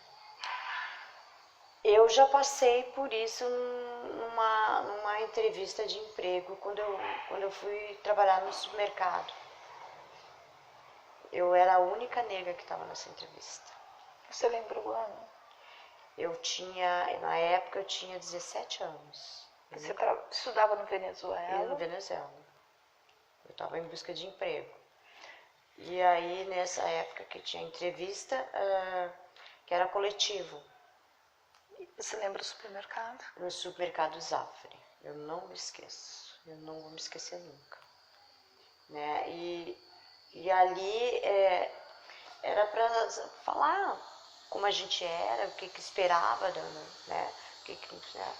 Todo mundo falou, todo mundo passou, né? Menos eu não consegui passar. Você chegou a falar? Não, eu não cheguei a falar, sabe por quê? Porque tu sente isso na pele, a diferença, tu sente a diferença. Porque ali a gente não é que nem hoje, né? Hoje eles dizem, né? A gente liga depois, ali era na hora. Tu foi selecionado, tu não foi, e aí tu quer saber o motivo. Não, o motivo tu não foi selecionada é porque não tem perfil. Né? Tu não tem perfil pro supermercado. As outras que eram brancas? Um pouco, uma cor diferente, né? Não digo totalmente branca, mas era uma cor mais clara. Né? O cromatismo das cores, quando iam pro claro, eram mais aceitáveis. Era mais aceitável. Era mais aceitável. Então a gente,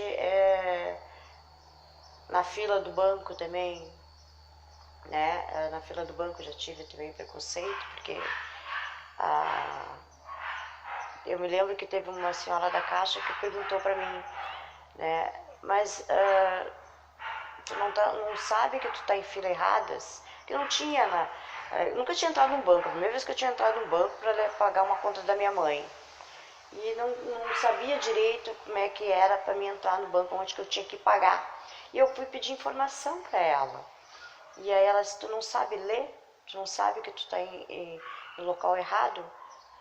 Que eu tinha que ir no balcão de informação, só que eu fui na caixa direto. Eu passei direto no caixa, só que eu não sabia que tinha que pegar a senha ou estar em fila. E isso você já era mais velho? Sim.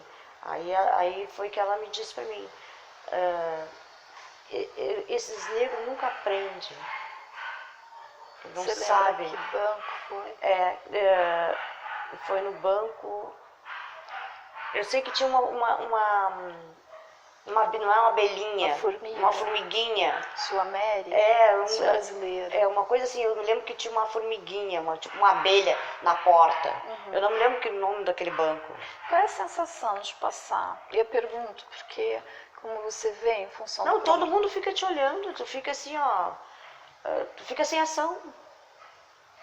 Eu me lembro que eu não paguei a conta e vim embora. O sentimento que perpassa esses momentos de recusa da sua presença no espaço. Tu tem vontade de não voltar mais para aquele lugar, né? Porque tu acha que todo mundo vai te fuzilar, né? Pela tua cor, né? Hoje, claro, hoje é diferente, né? Mas na época a gente tinha preconceito até dentro do ônibus, né? Qual era o preconceito? Era no ônibus da Restinga ou eram em outros ônibus de Porto Não, Alegre? qualquer ônibus que a gente entrava, todo mundo ficava olhando, ou se sentava do lado de um branco, o branco já se levantava, não queria sentar do lado da gente, né? Qualquer ônibus eu me lembro que, eu não sei se era por causa da nossa roupa, porque eu me lembro que a minha mãe costurava a nossa roupa. Tinha aqueles pontos, aquelas coisas, então eu não sei se era preconceito sobre a nossa roupa ou sobre a nossa cor, ou pelo nosso cabelo. Isso na Restinga existia também? Eu não me lembro de ter algum preconceito aqui na Restinga, isso eu não me lembro, nem na escola. Nem na Restinga Nova, você Não. nunca passou por nenhum Não. constrangimento. Não. Mas fora daqui? Ah, sim, né? Isso aqui a gente, em qualquer lugar que a gente ia, a gente já era totalmente visada, né? Entrava no local, todo mundo ficava te olhando, né? Você estudou até que série, Almeida? Eu fiz o 2º grau, me inscrevi no Enem. Você fez o 2º grau, você fez num 2º grau contínuo? Ou... Sim, contínuo. E depois disso você quis fazer faculdade? Quis fazer, serviço social. E o seu 2º grau, você, em função do trabalho da escola, você conseguiu fazer após 79 lá, subsequente, assim, um atrás do outro, Sim, ou você teve que parar? Não parei. Sempre estudei. E o vestibular para ciências sociais? Aí eu passei no IPA, fui até o 5º semestre, aí eu não consegui pagar mais. Você pagava como o IPA? Porque eu trabalhava, né?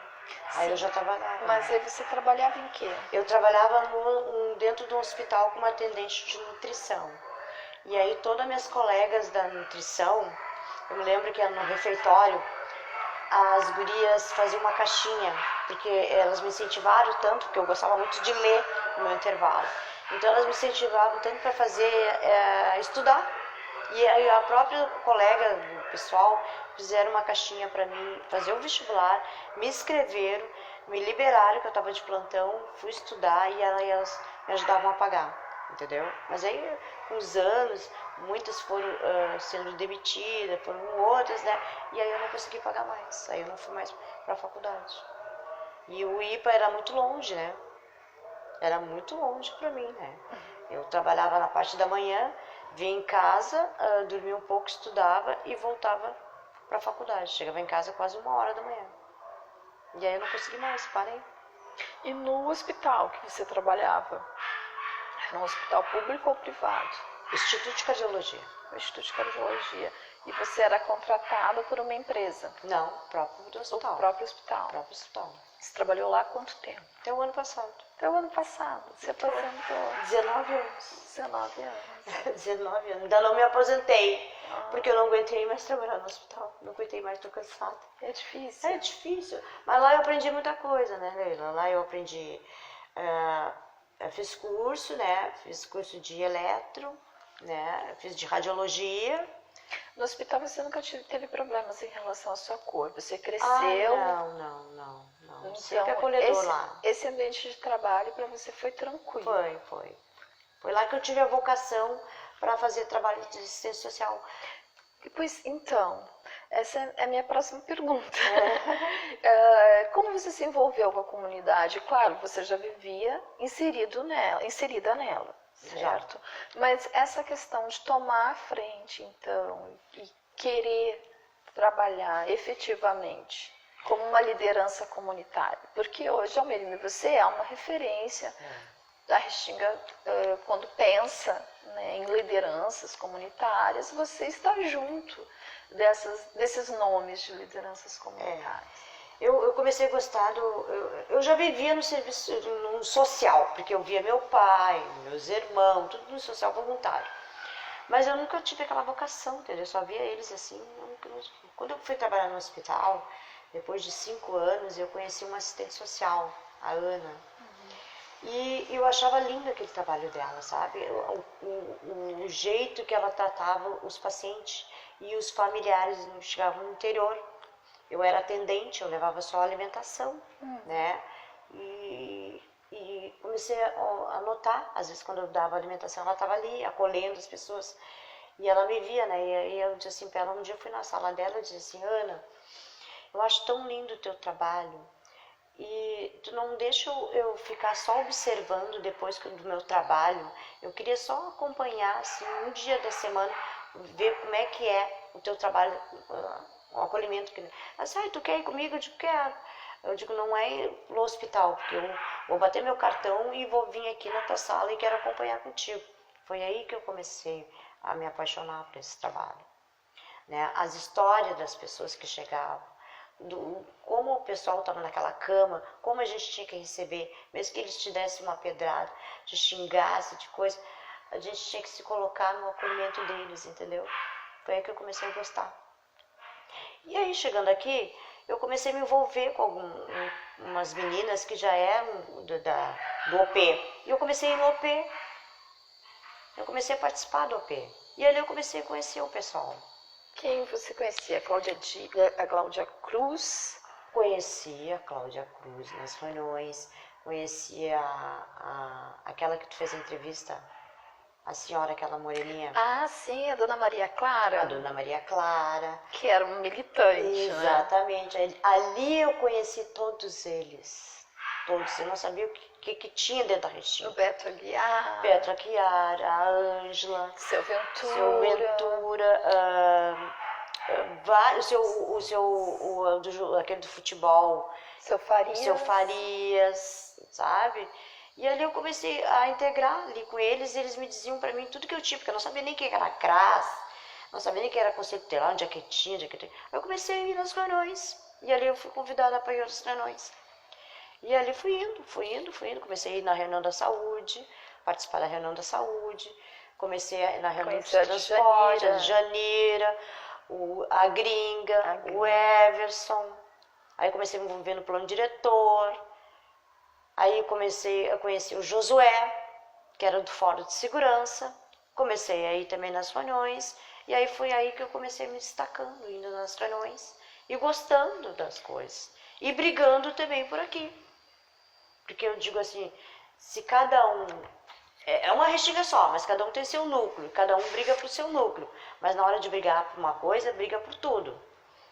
E eu comecei a me envolver, né? Aí veio a invasão dentro do CRIP, que hoje é CRIP, era CRAR, o CAR, né? CAR. Para poder vir a escola técnica. A invasão no CAR, na verdade... A gente dormiu dentro do CAR. Ah, sim. Todos os lideranças entraram para dentro do CAR e invadimos o CAR. Todas as lideranças eram o seu Cláudio, a de Janira, a Cláudia Cruz, a Cláudia, a Gringa, o Ventura, o Glauber, o pessoal do Levando a Favela, do teatro, veio para dar suporte. Levando a Favela. Do teatro, Levando a Favela. Que o Glauber era participante, era do teatro. Então a gente invadiu lá dentro. Porque ia ter uma reunião que ia assinar que eles não viriam fazer a escola técnica. E como foi enviar alguém da comunidade para Brasília? Isso aí era a nossa chance, né? Alguém teria que ir, né? Quem apoiou vocês? Nossa própria comunidade, um apoiou o outro, entendeu? Não teve, então, sujeitos fora do bairro. Como ficaram sabendo? Mas isso era a mídia, né? A mídia, né? A mídia comunicou, que comunicou. vinha Instituto Federal para Porto Alegre. Exatamente. Que vinha um para o centro e que uma outra sede ia ser discutido o espaço. Eu não tinha ainda a certeza que vinha para Restinga. Nós não sabíamos disso aí, entendeu? Vocês foram atrás das promessas também, que era para ter uma escola técnica aqui, desde a proposta ou a busca é quase desde a década de 70. Como a gringa já estava no plano diretor e o Everson... eles então tinham as informações. Eles tinham as informações que passavam para nós, entendeu?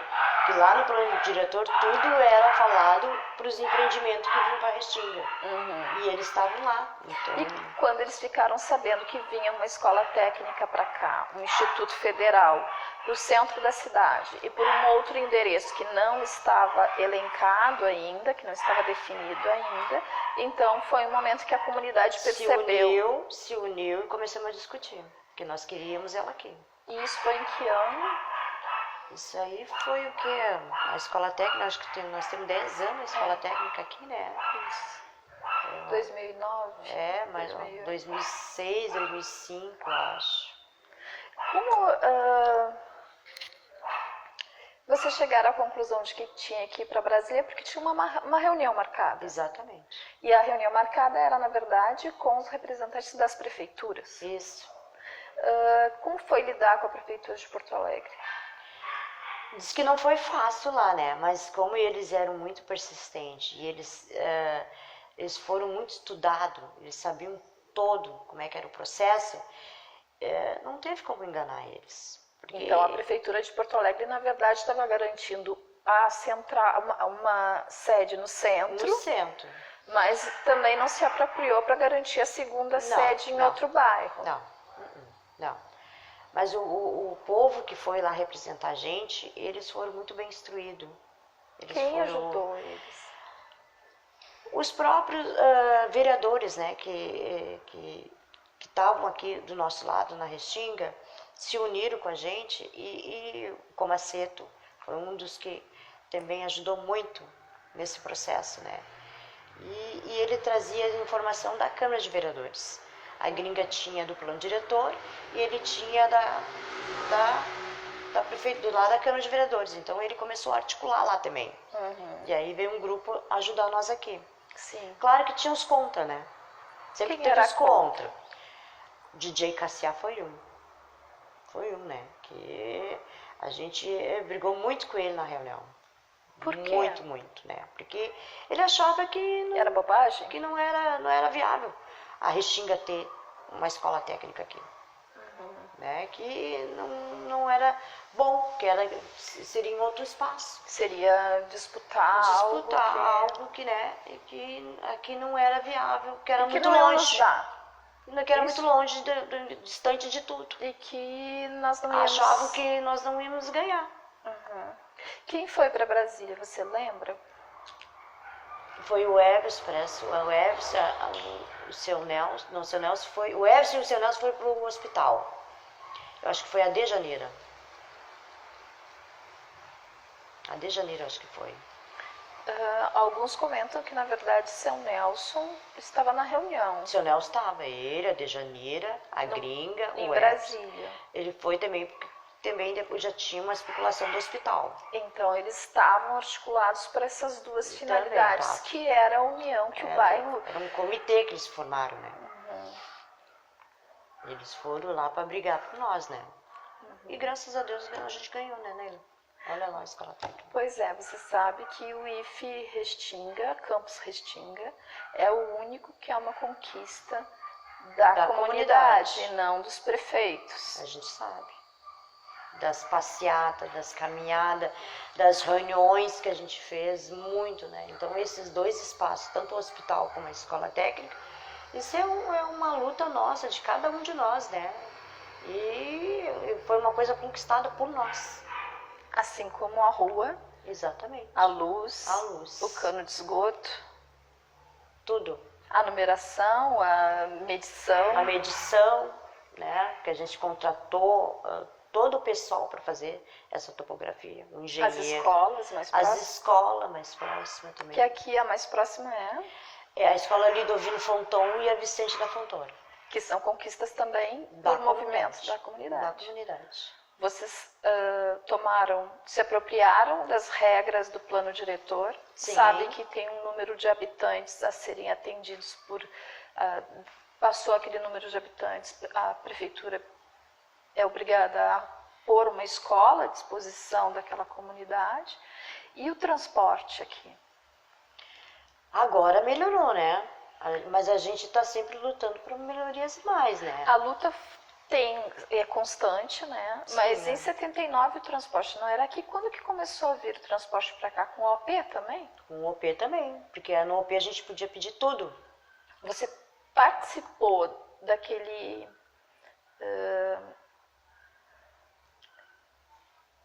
Foi encampado a empresa de transporte na Restinga, na década de 80. Foi ocupado os ônibus, que foram dirigidos, inclusive, por algumas lideranças. Eu me lembro. Você participou desse? Não cheguei a participar, Não chegou a participar. mas eu queria participar, eu me lembro disso. Sim. Então, nossos ônibus começaram a ser brancos, todos, né? E por escolha da comunidade, o nome se tornou Tinga. Isso. Como você entende o fato de nós perdermos isso como algo simbólico novamente? Eu acho que é tudo os empresários, né? Na nossa época era tudo unido. A gente sentava numa mesa e debatia cara a cara. Hoje tem aquela distância. Até tu chegar no empresário, ele senta com a prefeitura, com o Estado, não com a gente, liderança. Hoje as portas são fechadas, né? Muito difícil tu sentar com alguém Da Aviação Belém Novo, por exemplo? Mas antes, agora não. A gente senta com eles, porque eu já trouxe eles aqui na minha associação várias vezes para falar sobre ônibus. Um empurrava pro outro. A gente queria falar com o dono da empresa, o dono da empresa dizia que era IPTC, que comandava. Então o que a gente fez? Agora faz uns 3 anos atrás. Então a gente vai chamar os dois. Se um empurra pro outro, a gente vai ter que ter os dois na nossa frente, junto com a comunidade. E eles não podem se negar. Sim. Assim foi feito com o hospital, assim foi feito com o Instituto Federal, Exatamente. assim foi feito com as escolas, Exatamente. com os postos de saúde. Eles não têm como fugir da gente, da comunidade. A comunidade é muito resistente. Se tiver que fazer uma comissão de mobilidade, levar 500 ônibus para frente da prefeitura, a gente faz. A gente faz isso, até eles sentarem e conversarem com a gente. Essa é uma característica daqui, mas também do bairro como um todo. Como um todo. Aí não é separação, não é por núcleo. Todo mundo se une para a gente querer aquilo que a gente quer. Se precisa do Ludovino Fonton na região da Chácara do Banco, porque as crianças não estão sendo atendidas, o bairro todo se movimenta. As lideranças comunitárias são unidas? E algumas lutas. Outras é aquela coisa pro umbigo. Cada um cuida do seu. Cada um cuida do seu. Quais são as lutas mais difíceis? As lutas que eu acho mais difícil dentro da Restinga, eu acho que é a segurança. É a segurança. E falando em segurança aqui no bairro, são vários núcleos que eram considerados vilas, né? São várias vilas, vários núcleos dentro do mesmo bairro, né? Como é a segurança aqui? Olha, já tivemos tempos difíceis, né, Neila? Tempos muito difíceis e muito violentos, né? Gangues brigando, escola no meio, crianças no recreio correndo, pessoas sendo baleadas no meio da rua, né? Então era totalmente inseguro a gente andar no meio da rua, dentro do ônibus, onde que era assaltado, pessoas mortas, né? Quando que as gangues, você pensa assim, dentro da sua trajetória de vida também, essa relação de gangues, porque antes daqui eram chacras, né? Eram chacras. Você consegue temporalizar, colocar um ano, quando que isso começou a se agravar? Às vezes eu me pergunto isso, né? Que nós não tínhamos isso, né? A gente não tinha esse tipo de coisa assim. Então, assim, eu acho que até tinha, mas era mais reservado, mais respeitoso, né? Aí depois, de uns anos pra cá, explodiu isso. Porque essa droga aí destruiu a nossa juventude, né? Essa droga veio para destruir.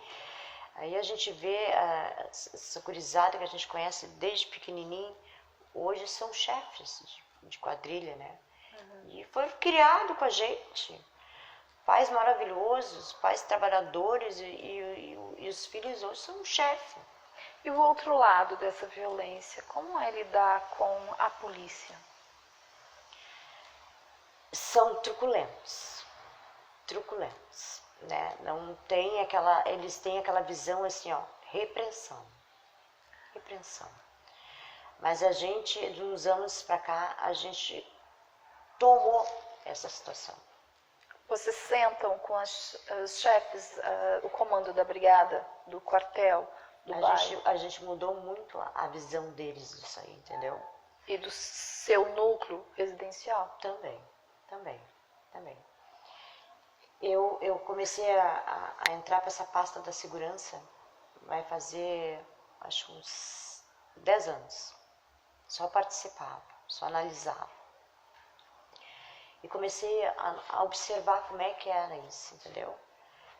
Hoje eles tinham poder, hoje a gente tinha medo da polícia. Antigamente a gente tinha medo da polícia, a gente via a polícia sair correndo, tinha aquele respeito, aquela coisa. Hoje eles não têm respeito, né? Os caras querem matar, matam, né? E eu comecei a observar, a entrar para dentro da coisa de segurança. Hoje eu sou coordenadora do Forte de Segurança, né? Sim. Então já é uma coisa bem... eu vejo como é que é a situação deles, entendeu? Eu vejo a precariedade agora. Eu vejo como é que é. Porque eles são uma pessoa comum, como qualquer um de nós. Eles estão ali para trabalhar.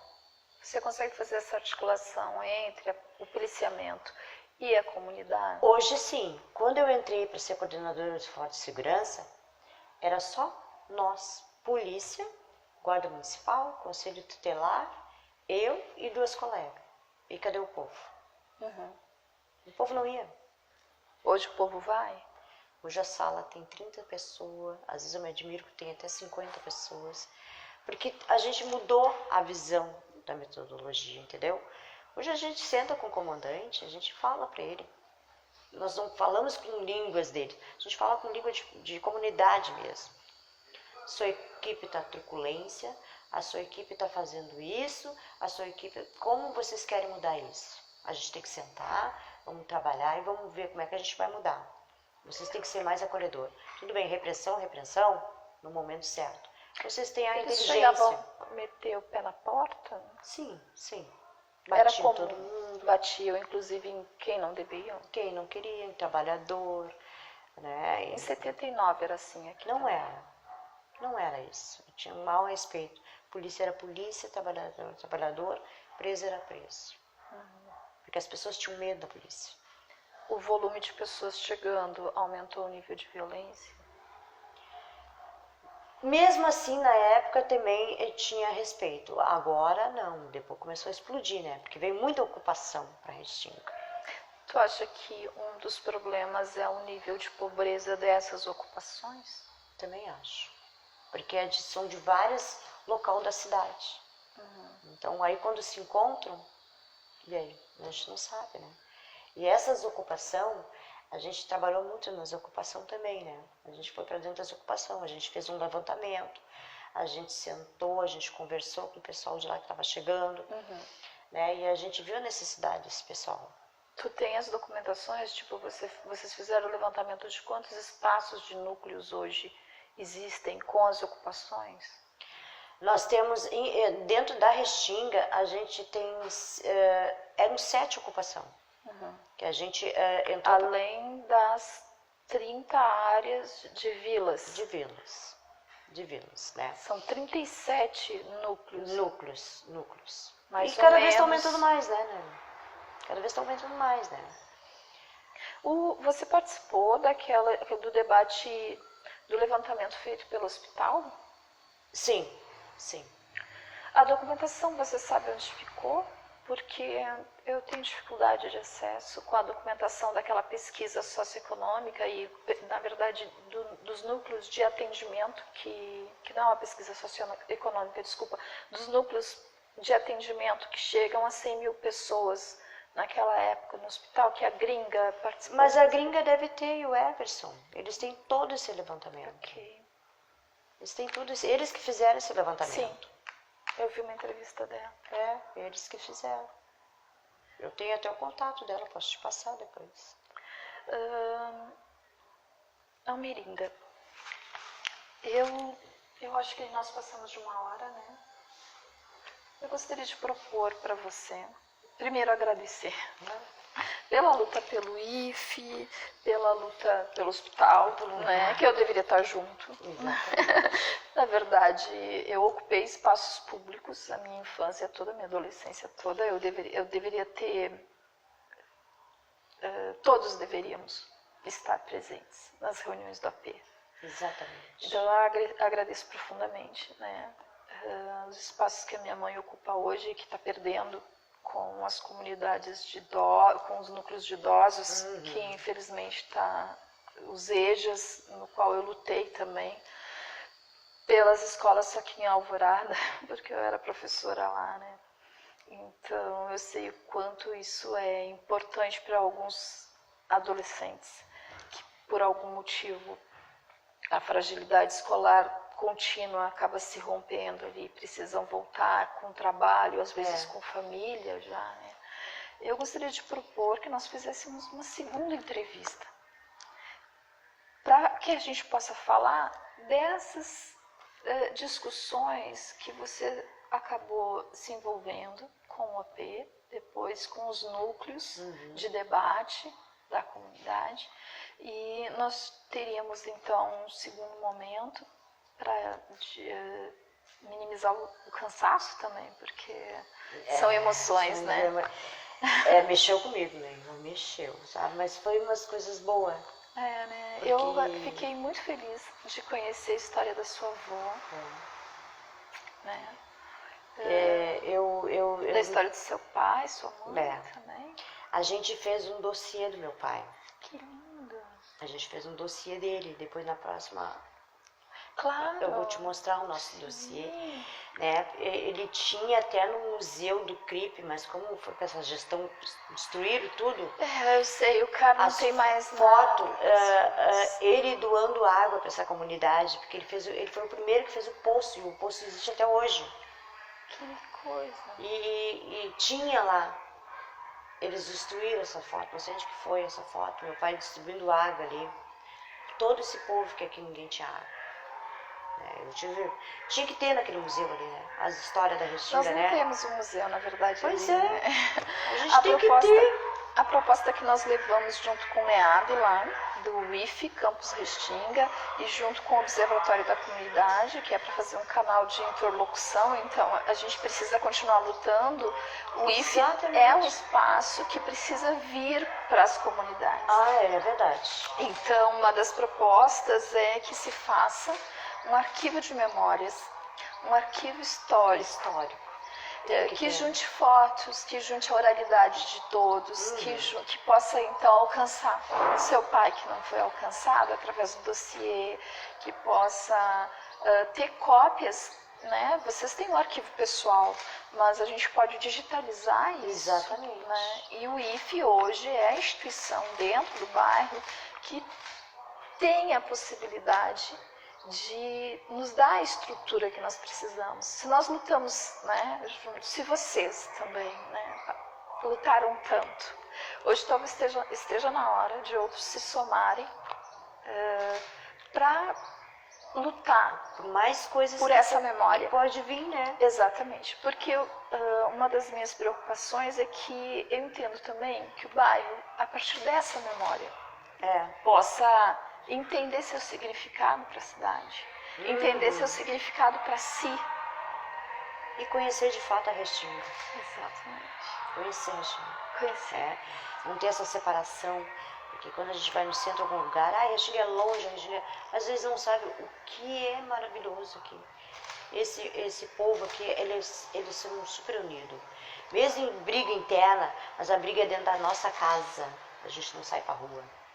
Quando a gente quer lutar, a gente vai todos, independente de ser inimigo, não inimigo, se, né, se não se dá bem, ali Se discorda. Não, ali é o momento de estar todo mundo junto. Nem partido Não, nessa hora. Acaba tudo. Isso que é a resistência, isso que eu acho legal. E qual é a comunidade que faz isso? Eu acredito que outras comunidades também façam isso. Mas a Restinga tem um jeito especial. Diferencial. E eu gostaria que esse arquivo de memórias é um desejo. Se Deus quiser, vai ser realizado. E é um desejo, a cada um que eu encontro, essas pessoas também sentem esse desejo. Exatamente. Né, de manter nossos griots, nossas grandes memórias de grandes lutas, né, de grandes conquistas, de grandes alegrias. Né, já que a gente foi trazido para cá por motivos tão diversos, né, e em momentos diversos também, mas que resume a necessidade. Nós somos, de uma certa forma, fruto dessas necessidades, de conquistar a cidade. Exatamente. E olha aí, nós vamos longe ainda, se Deus quiser. E atrás de nós vem mais gente, né? Vai e essas mais pessoas por isso que a gente tem que precisam deixar da nossa a história. memória. Exatamente, tem que deixar a nossa história. Muito obrigada.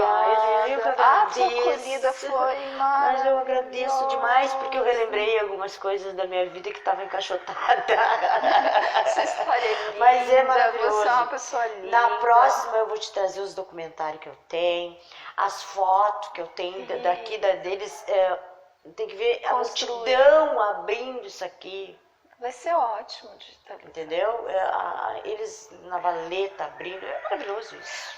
E a gente conversa mais um pouco também. Sim, pode deixar. A gente vai preencher agora essas documentações que são necessárias, né, para fazer um diário. Se Deus quiser. Esse diário eu vou construindo conforme eu vou construindo a pesquisa, né? Esse é seu. Esse fica comigo? Esse é seu.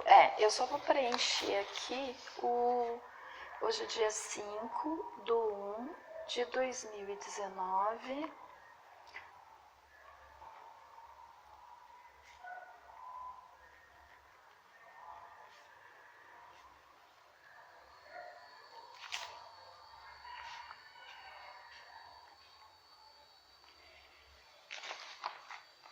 Aqui estão os meus dados. Tá.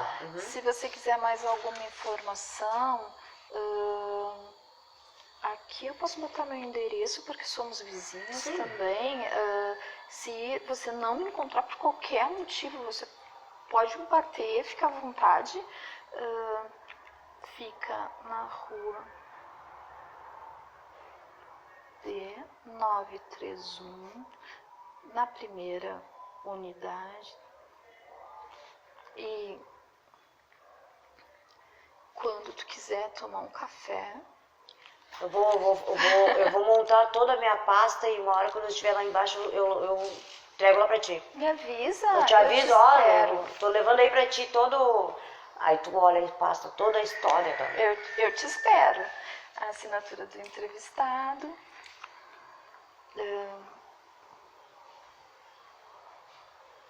É Almerinda Rosa de Lima.